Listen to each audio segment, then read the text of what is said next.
we incorporated the deAsra's Foundation in 2013 and launched it in 2015. A lot of our well-wishers and our entrepreneurial community, as well as your fellow philanthropists, have been asking about and are very eager to know your thoughts and views and perspectives on why the foundation was started and about entrepreneurship and its effect on job generation. So we thought we'd have these conversations with you where we could talk about various topics related to the deAsra's Foundation. And this is the first of this video series. So before we turn to the foundation, I wanted to ask you about your journey through your younger years and through your education, and why you thought about doing something like the deAsra's Foundation. Okay, so I grew up in Bhopal, and my father worked at Bharatiya Electricals in Bhopal, and I grew up in the Bhil township.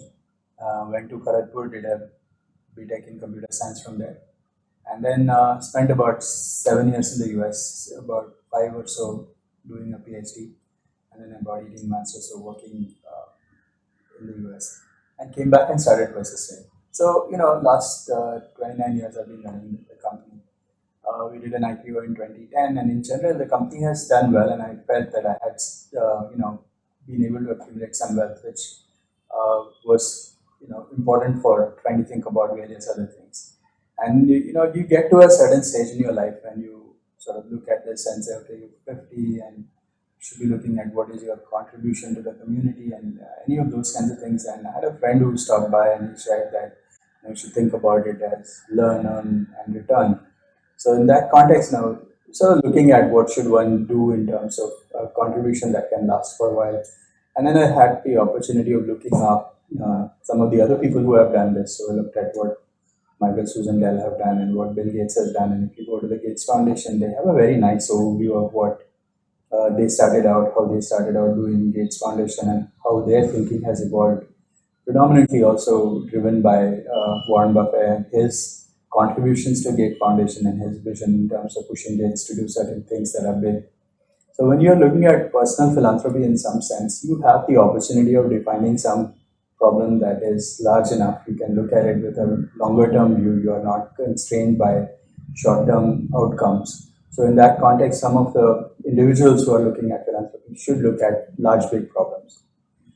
Now, from where I was coming in from, having run a software company, having looked at scale in the industry, the ability to sort of make an impact using technology, all of these things were on my mind. And as I looked around, it was very clear that in our population, as we were talking about demographic dividend and various other things that were going on, it was very clear that the value of this demographic dividend is only going to happen if people are employed and are working. Because the whole premise of demographic dividend is that you have a large number of people working in the economy as compared to those being supported by those who are working. So it is important that we have jobs and employment as a key factor for demographic dividend to play along. And if you think through it and you look at the numbers are very staggering. So if you look at our population, we have, as is very well known, about 1.3 billion people. Half of them are below the age of 25, 60% below 35. And if you look at it any which way, we have more than 25 million people at every age in our country. We need to create 15 to 18 million jobs every year. So the question is, how are these jobs going to happen?